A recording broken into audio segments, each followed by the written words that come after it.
Call it laziness, homage, or something from the blurred zone in between, but it's no big secret that George Lucas deliberately included a whole host of mythological archetypes in the original Star Wars movies.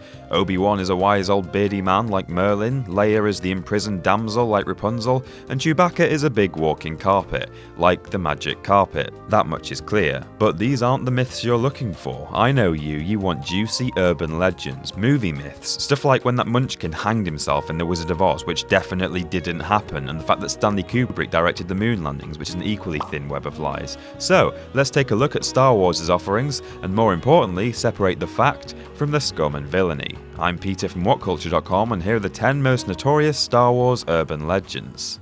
Number 10. The Millennium Falcon broke Harrison Ford's ankle. The story goes that while filming The Force Awakens in May 2015, Harrison Ford befell some kind of leg injury at the hands of Han Solo's beloved. I'd be inclined to believe such a story, to be honest. I've suffered a damn sight worse than a broken ankle after describing my lady friend with the phrase, "She may not look like much, but she's got it where it counts, kid." However, a spokesman for Thames Valley Police who were called out to Pinewood that day stated that the accident actually involved a heavy garage door, which is surely evidence enough that Ford would be wise to steer clear of another role as Indiana Jones.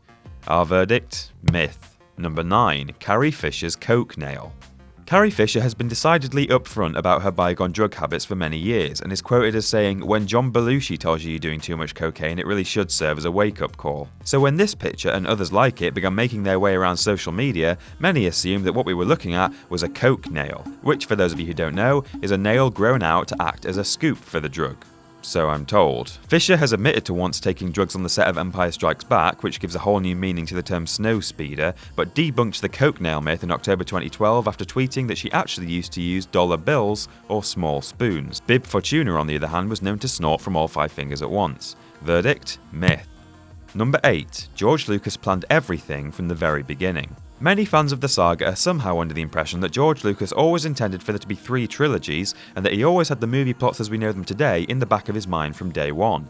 Darth Vader roughly translates as Dark Father in Dutch, so he must have planned that from the very beginning, they cite as an example, despite that being a grossly inaccurate translation. The fact of the matter is that George Lucas commissioned the science fiction writer Lee Brackett to help him pen the screenplay for Empire, and the initial plans did not include what must be one of cinema's biggest WTF moments. Instead, Luke met the ghost of his real father on Dagobah and got to keep his right hand firmly on the end of his arm. Peter Mayhew has tweeted his old movie scripts to further bust this myth and revealed that Obi-Wan wasn't even going to die in A New Hope until an 11th hour revision to the script.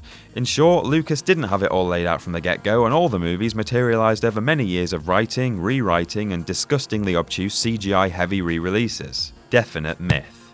Number 7. Mark Hamill accidentally says Carrie in A New Hope. Okay, believable, let's have a listen.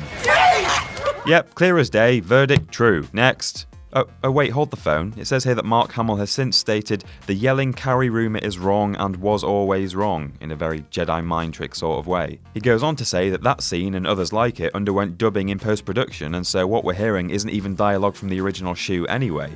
This was backed up by sound editor Ben Burt, who worked on the remastered special editions. After analysing the original recordings, he concluded that it's nothing more than a cheer. This one is another myth. Number 6. Footage of Luke and Biggs on Tatooine made it into an early cinema release. Here's a quickie. Many moviegoers of 1977 insist that their showing of A New Hope, or Star Wars as it was simply known back then, included footage of Luke chilling out, maxing, relaxing all cool with Biggs Darklighter before he left Tatooine to join the rebellion. But oh no, that's not true. It's hard to refute thousands of clamouring voices all at once, of course, but the confusion probably arose thanks to a brief look-in by this deleted scene in the TV documentary The Making of Star Wars.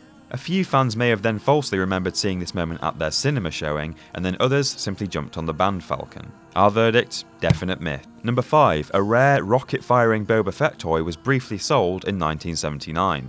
One of the most coveted Star Wars action figures there is, by those who actually think it exists anyway, is a Boba Fett figurine that can shoot rockets from his backpack. Well, it's true that the design was considered once upon a time and several prototypes were created, one of which was sold for $16,000 in 2003. However, when a strikingly similar Battlestar Galactica toy was recalled as a choking hazard before Boba had made it onto the shelves, the design was sadly scrapped.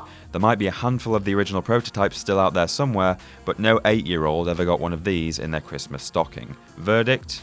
Mostly myth. Number 4. Harrison Ford has wanted Han Solo dead since the 1970s. It's said that even way back during the production of Empire, Harrison Ford was angling for everyone's favourite nerf herder to go out in a blaze of glory, partly to give the saga a bit of gravitas, but also because he just wasn't that invested in the character. Some tellings of this urban legend go as far as to say that this is one reason why Han met his frosty fate at the end of episode 5. Ford had not yet signed onto the dotted line as far as a third movie was concerned, and so George Lucas literally froze his character just in case he didn't want to come back. While this latter claim is a little flimsy, it has been revealed on multiple occasions in the past 18 months that Harrison Ford did indeed wish that some bounty hunter had come along to take Han Solo dead rather than alive in episodes 5 or 6, but George Lucas was having none of it. The verdict, true. Number 3, space is full of terrestrial junk. While most teenage boys in the 80s damaged their Roger Rabbit VHS from incessantly pausing it at that moment, there was a smaller subculture of absolute lads who preferred scanning Star Wars asteroid fields for all the fabled odds and ends that staff at Industrial Light and Magic had hidden amongst the rubble.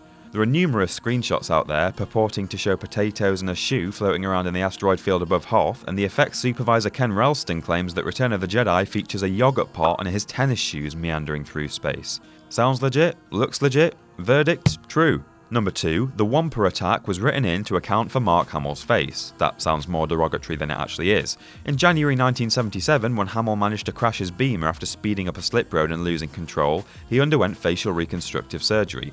Lucas's first thought, according to theorists, was not for the health and well-being of his friend and colleague, and instead he lost his mind about how this would be explained when they started filming Empire. So he obviously had someone else take Hamill some petrol station flowers on his behalf, and instead stayed at home writing up a specially designed opening sequence just so that Luke could get whomped right in the kisser and scarred for life. Yeah, funny that, because there's a blatant close-up of Luke before he even makes it to the ice cave. Lucas insists that the Whomper scene is simply in the movie for what it is, and it's pretty clear from the inclusion of this shot alone that the rumour is all unfounded conjecture. This one is another myth. And number 1, an angry artist made C-3PO a very happy droid. For years, this Topps trading card has repeatedly resurfaced online and never failed to desecrate all that I know and love about Star Wars. 3PO, is that a moisture vaporator in your pocket, or are you just excessively pleased to see me? The story goes that this is the work of a peevish artist with a grudge who had nothing better to do than add phallic objects to a slightly camp protocol droid in order to get his own back on his corporate masters. I don't believe a word of it, however, for 2 reasons. Firstly, the official Star Wars website refutes the legend, stating that it's actually just a drooping piece of robot costume, but secondly, I know for a fact that if a disgruntled artist was going to be adding dicks to anything, it would be Chewbacca, Jabba the Hutt, or the Rancor. Not that I want to see that, just saying, this one's a myth. And that's our list. Do you know any more? Let us know in the comments section below, and don't forget to like, share and subscribe, and you can follow me on Twitter here. I'm Peter from Whatculture.com, and I'll see you soon.